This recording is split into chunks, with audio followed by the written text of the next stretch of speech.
Hey, what's going on, guys? This is Alex here, and today I'm going to teach you how to make a very special traditional Mexican breakfast dish called migas. So migas is a pretty simple recipe passed down through my family. I assume, at least through my mother to me. I'd say that's close enough to being passed down.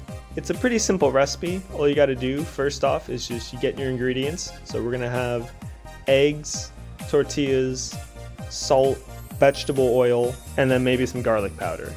First thing you're gonna wanna do is you're gonna wanna take all your tortillas and you're gonna wanna kind of tear them up into much smaller pieces. This is because, you're not gonna be eating like a whole tortilla for breakfast. You're gonna be eating little tiny pieces, and you're gonna see why once we're done. It's gonna look really, really good. So an easy way to tear up multiple of these tortillas at once, sort of like a computer sciencey type thing, you do it in parallel, right? So, like you stack like 2, 3, 4 tortillas on top of each other, you tear them in half, and then you put that stack on top of each other, you just keep tearing it. Yeah, that's pretty good. It's like recursion or whatnot. I don't know, something like that. So you just keep on doing that, and you're gonna get all your tortillas torn in much less time than in, say, a linear time algorithm. All right, so moving on. Once all your tortillas are torn up, you're gonna crack your eggs. You're gonna put them in a little bowl, and you're gonna, what I like to do is I like to stab at the yolks a bit, just to make sure they're all broken up, and then you can kind of whisk it. Make sure you whisk the eggs so that's like a big yellowy eggy paste type thing, and that's how you know your eggs are whisked. Now a little note, if you have like 6 tortillas and 6 eggs like how I usually do it at my house, that feeds like 4 people who really like migas. So if you only got like 2 people or just one person, do like 2 or 3 tortillas with like 2 or 3 eggs. That's fine. So once we got our tortilla slices and our eggs whisked up, what you got to do is you're going to put some oil in a pan on the stove. If you'll see here, I actually covered all the bottom of the pan with the oil. That's a mistake. Don't do that. They turned out fine, by the way. Thanks for asking. But no, you don't want to cover the entire bottom of the pan in oil. You're going to cover only a portion of it. Just sort of like around the sides, maybe halfway up the pan. Because, it kind of like divots at the bottom there. It kind of like curves up. It's weird. Anyway, don't cover the entire bottom of the pan with oil. And then you're going to turn it on. You're going to let the oil kind of heat up a bit. And then you'll know when it's hot enough when you put in a tortilla piece and it starts to sizzle around it.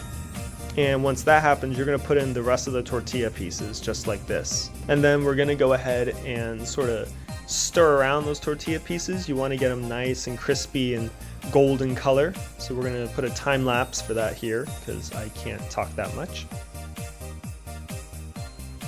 And once you're done with that, you're going to set these tortilla pieces aside. You're going to pat them off to get the oil off because oily is bad and it messes with people's stomachs.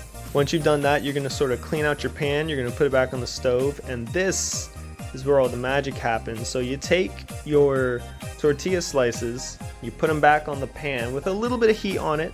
You can kind of stir them around a bit, and then you're going to pour all your eggs on it. Make sure your eggs are still yellow pasty like. If they sort of like congealed at the bottom, you just like stir them up again a bit.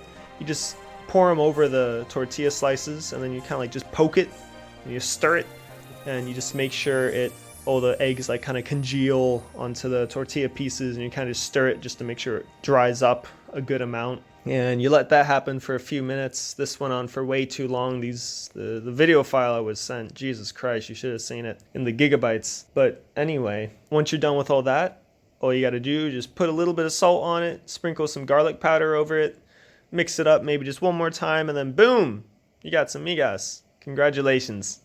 And that is how you make migas. If you would like, please consider giving this video a like, share, comment, subscribe, follow me on social media, or, give my team an A. That would also be very much appreciated. Thank you all so much for watching, and subscribe to my YouTube channel, and I will see you all next week.